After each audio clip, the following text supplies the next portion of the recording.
All right, what's up, everyone? Welcome back to the channel on YouTube. Today, we're talking about Jalen Green, the third-year guard. Obviously, came out of the G League Ignite, was a really hyped prospect, second pick overall in that 2021 NBA draft, which only behind Cade Cunningham.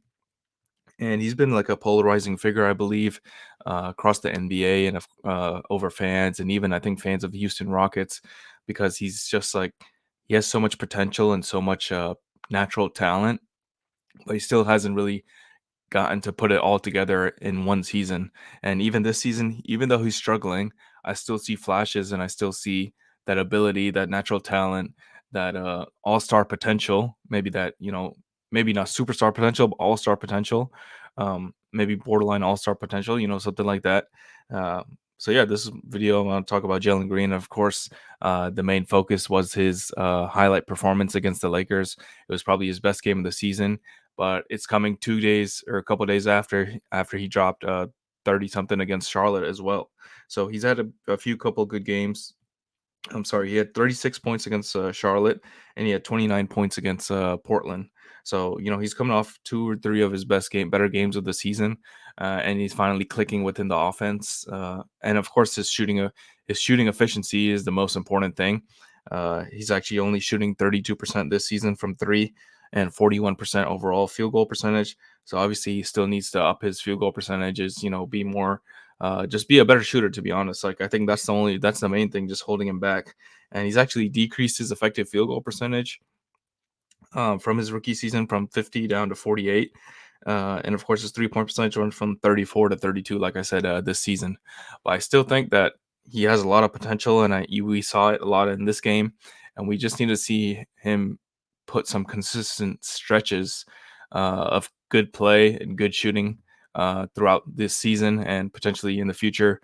If the Rockets don't move him, I feel like the Rockets, they're kind of rushing into trying to be a good team. But I think the smart thing would be to let him develop. It's still only his third year. He was really young.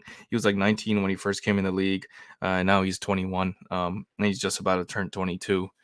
So he's still very young, and he's still learning the game. And of course, I feel like the guys from the G League Ignite still haven't. I don't know if they didn't like develop as well or what, but we see it with Scoot Henderson.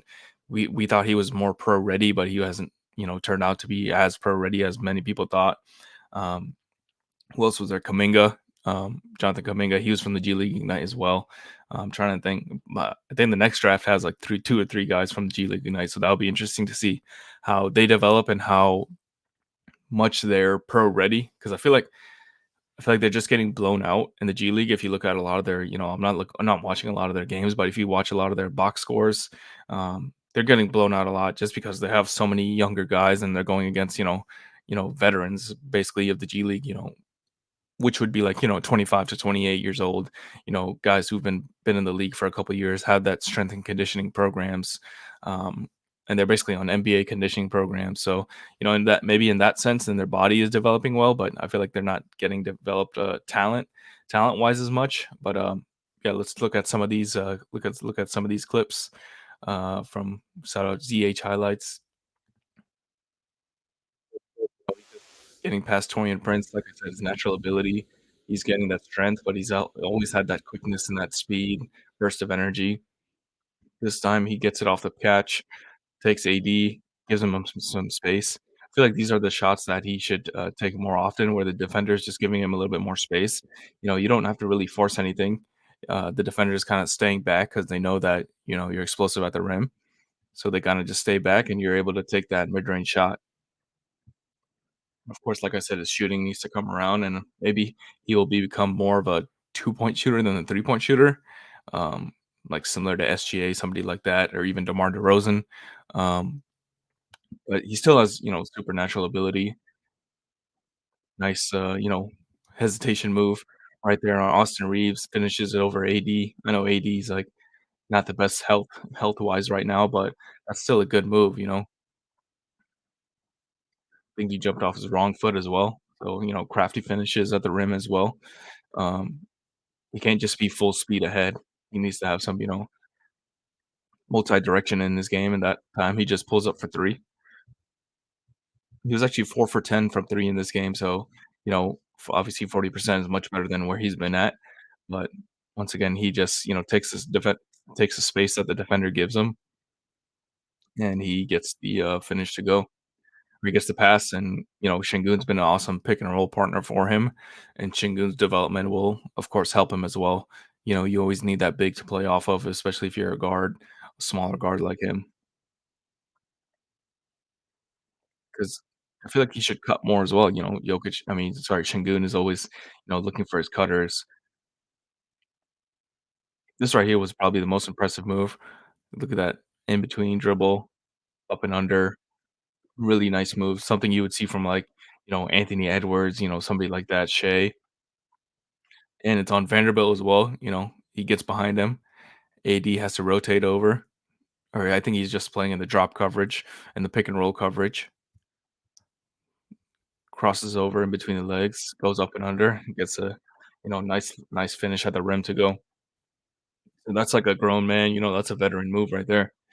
Here just gets a nice pass, doesn't force anything, passes it to Jabari for the 3. Once again, he's feeling it. He's already had, like, 13, I think 14, 15 points already in this, first quarters, in this game, so he was already feeling hot.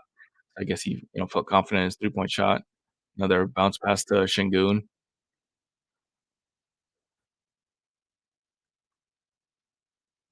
Misses that fadeaway, but still hustling, still goes after the rebound. Lakers just watching, and he just flies in with the rebound, gets the putback,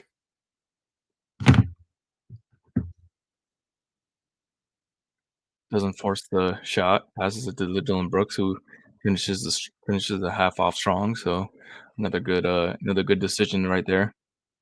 And like I said, look on the screen, it says 12 rebounds, 7 assists, so, all around game for him. Like I said, he just needs to take these more of these shots. This is probably more of a deeper 3 than, maybe his coach wants him to take, but if you look at AD, he's not really up in his space. He's letting him, he's letting him shoot it. If you wanna shoot it, you can go ahead, and he obviously drains it. And him and Şengün both had 30 plus in this game, so they both, obviously went off in this game. Another good move by him to get past this. He basically splits the defenders. AD tries to come up a little bit, crosses over again, gets the easy finish at the rim. Looks like the Lakers not really playing with a lot of, energy and efficiency, but, you know, Green is obviously taking advantage of the situation, and, he's playing off Şengün, he's playing off of his, picks. Once again, another simple bounce pass to Şengün. Like, Fred VanVleet's only gonna be there a couple of years, so obviously, the main guards will probably be Amen Thompson and Jalen Green. Goes to the corner, helps out his teammates. He knows Jabari's gonna be, in the middle of the floor, gets it open in the corner, knocks down the wide open corner 3.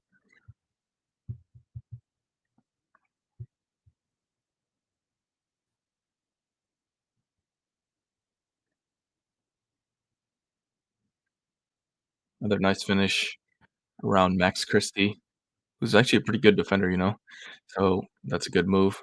VanVleet. But these are the types of players that are always gonna be, like, effective in the NBA. I feel like the players that just once you let off of them, they take that space and they run with it because they know that as soon as they catch it, you're gonna be behind them. They're gonna get in the paint, and that's gonna cause, corner, threes to open up. It's gonna cause more chaos in the defense. Another time, D'Lo's a little bit lacking a little bit in this next play.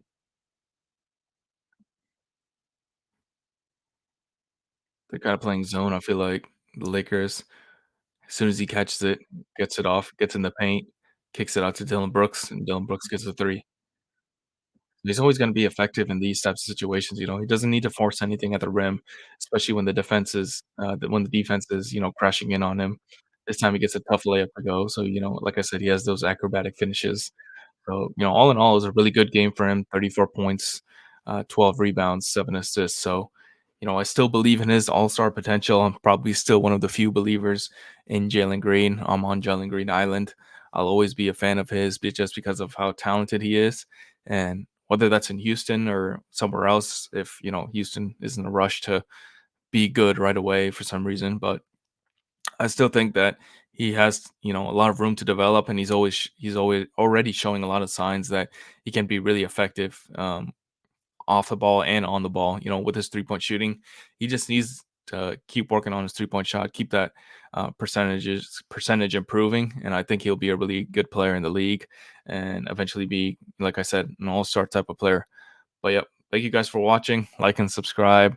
Do you guys still believe in Jalen Green, or do you think the Rockets should trade him and maybe be better suited somewhere else? But what do you guys think his potential is? He just like a starter? Is he a bench player? Is he a six man? People say like he's a Malik Monk type of player, six man, scorer off the bench. But yeah, thank you guys for watching. Like I said, like the video, subscribe, and I'll see you all next time.